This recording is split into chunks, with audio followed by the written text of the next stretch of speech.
Would you want to win one of these? Would you want to win this zesty pink ass ghost face? Or this black ghost face with a fucking bloody knife? Well, if you do, subscribe, like, and comment below what's your favorite scary movie. And you can be entered into winning this giveaway.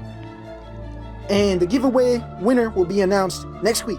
Of course, there will actually be 2 winners because there are 2 pledges. So, if you do want to enter in, comment down below what's your favorite scary movie.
First thing we're going to be looking at is this NECA Nosferatu figure I picked up recently. This is a black and white version, at least I would think it is. I'm pretty sure they have one where the actual outfit itself is actually in color. If I'm not wrong, maybe I am wrong, maybe all of them are fucking black and white. I did lose the coat for some apparent reason. I'm not sure where the hell I put it at, but here's the hat he comes with. He came with a couple of different interchangeable hands. Nothing too extremely crazy, but it's a decent amount. Did come with around 3 different head scans. He obviously has like this little sadder looking face. At least that's what it comes off as to me. This like deranged look. And of course, just the neutral SpongeBob fucking Nosferatu face. Hey, if that was you on the phone and you on the bus, then who was flickering the lights?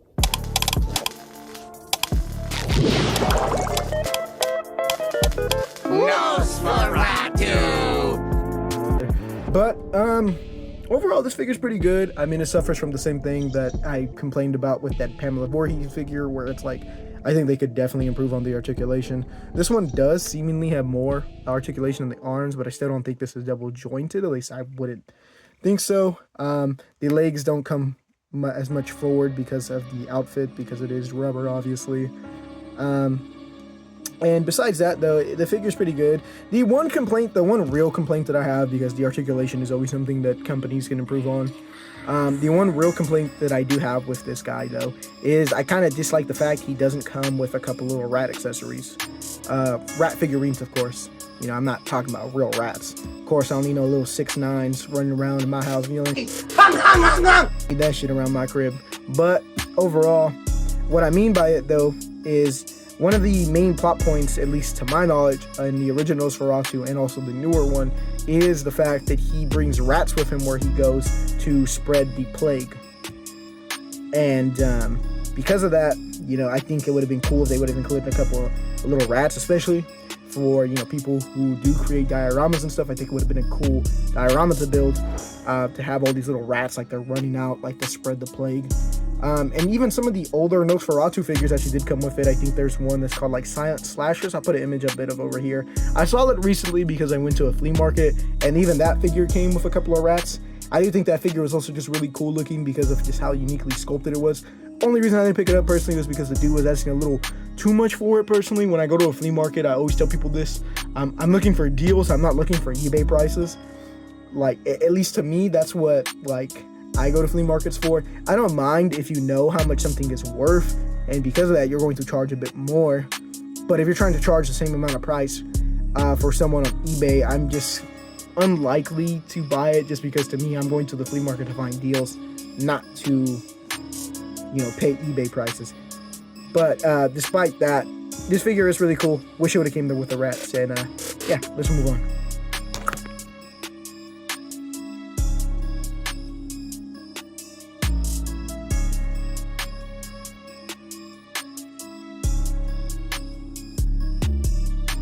have the Masters of the Universe Secrets of Grayskull figure pack, or just pack, I should say. If you don't know what that is, it's essentially this pack that they made for the Origins Castle Grayskull to expand it a bit. So in the original vintage Grayskull, they had a sticker of a robot like suit that they were supposed to be able to put on, so they actually made a figure of it, obviously, in this pack, which is really cool. This spirit thing of like the Castle Grayskull itself, which I always thought was really cool. Unfortunately, I'm not going to be able to display this right now because of the spot that I have my Castle Grayskull in is a bit too short, or this would be a bit too tall to stick into where I have my Castle Grayskull at, unfortunately. And you have this thing, which again ties into another sticker that was in the original Grayskull, which was like a little sticker. I'll plug it in here with both of those, essentially like this little dungeon with monsters and stuff in it. So, you know, obviously you can have it like this. The cool thing about it is you can have it like this, like, you know, this monster's just sticking his arm out, trying to get what he can. Obviously not being able to get much though. Or you can have it where you can open the cage and put it like this, like the monster's just about to get out. You know, he's finally been released and he's coming out. So, yeah. Pretty cool though. This thing wasn't the cheapest thing though, but comparable to online, I actually got a pretty good deal for it, at least from what I saw on eBay. Overall though, I mean, I just kind of got lucky with that. Admittedly, I just got super excited when I saw what it was, and I just decided to pick it up. I should have really looked it up beforehand, because you should always do a little bit of research on the things you are buying before you buy them. Simply due to the fact that obviously you can just get excited at times and just buy things you ultimately end up regretting. Luckily, I got a deal with this one.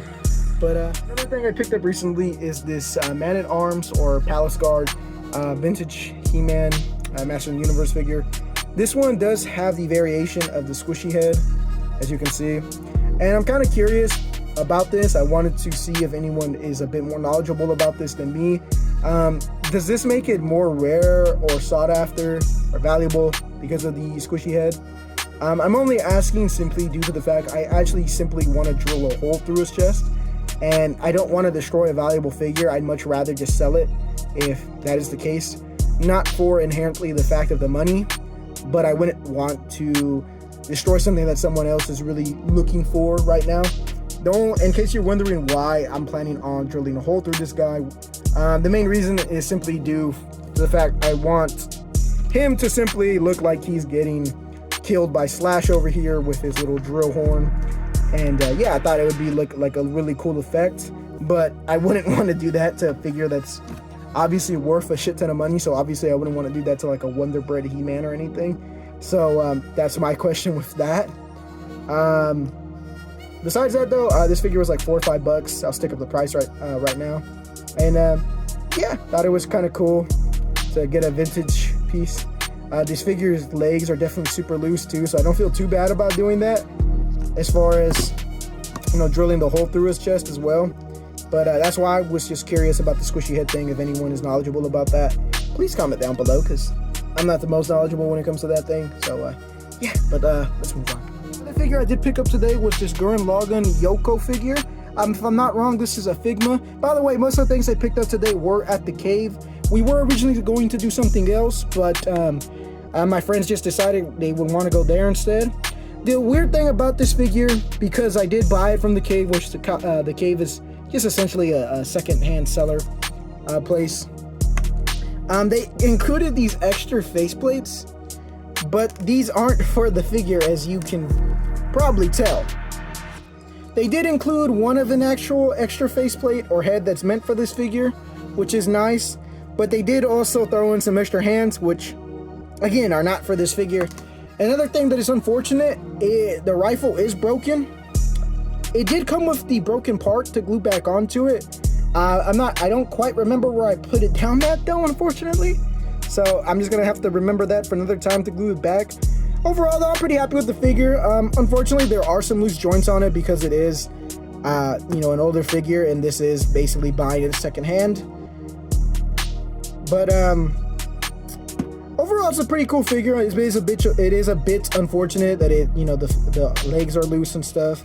But I mean, buying it there did save me quite a bit of money, even though it didn't come with any of the accessories. Considering that this was $50 compared to, I think the figure goes for up to $200 sometimes on eBay. So I can't complain too much. I need to diversify my collection anyways. I think Articulated Ninja is the one who always makes jokes about that, but about collections being sausage fest, considering, you know, everyone has nothing but male action figures, which I kind of agree. That's why I'm somewhat trying to diversify my collection to more women. Of course, I'm not just going to buy a woman figure who I don't know. I did actually rather enjoy this anime. This is, when I watched this anime, it was back on Toonami. I was back in my Toonami days. If you don't know what Toonami is, man, you too young to be watching me. I'm going to keep it a buck, bro. On some real shit, if you don't know what Toonami is. Like, some motherfuckers gonna be in my comment, hey, what the fuck is Toonami? Yeah, bro, you too young to be watching me, bro. That's what I'm gonna say. Overall, though, this figure's pretty cool. Pretty happy with it. And, yeah, let's move on.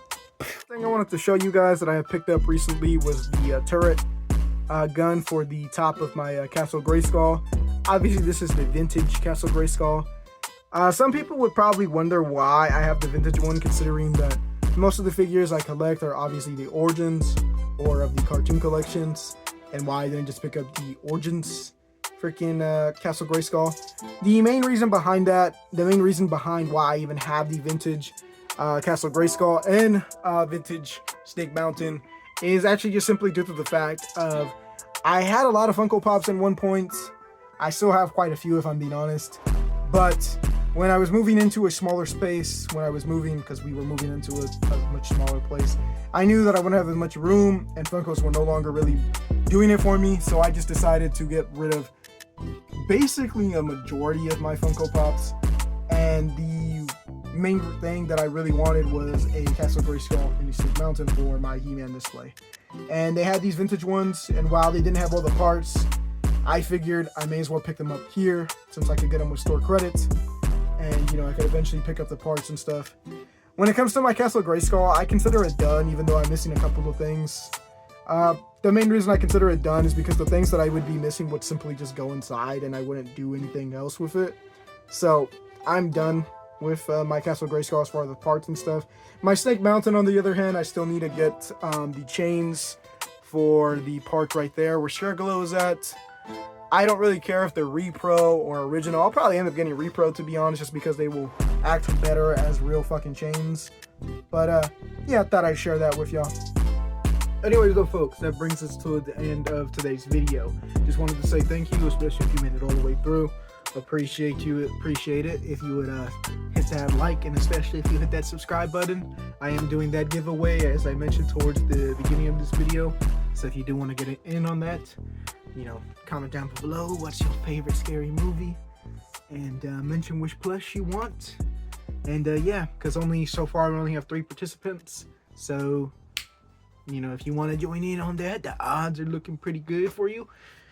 Besides that though, folks, we always try to end our videos off with some type of message in homage to He-Man in a way, and just late 80s cartoons in general.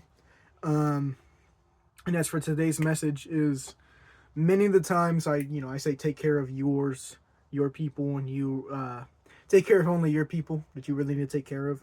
But for today's message, I just really wanted to stress the fact of make sure you take care of yourself. I feel like many of the times, especially at least as men, we put off our own health, we put off our own well-beings, and, you know, we make sure everyone else is good, but we don't check if we ourselves are good. You know, sometimes we like to have this mindset of, if everyone else is good, then I'm good, but sometimes that isn't the case, unfortunately. You know, your mental health isn't, you know, something you can really put to the side, and same thing goes for, in general, your health. Remember to always try and take care of yourself, man. Even though, you know, sometimes we feel like there isn't many people who care about us, there are people out there who really need you in their lives. You know, especially if you are a father, you know, you really need to be in your kids' lives, man. I can't stress that to you people enough. And I don't say you people, I mean just dads in general. Please, you know, that's all I'm going to say. But yeah, sorry about stumbling over my words so much. Hope you guys have a good one, and hope to see y'all next time.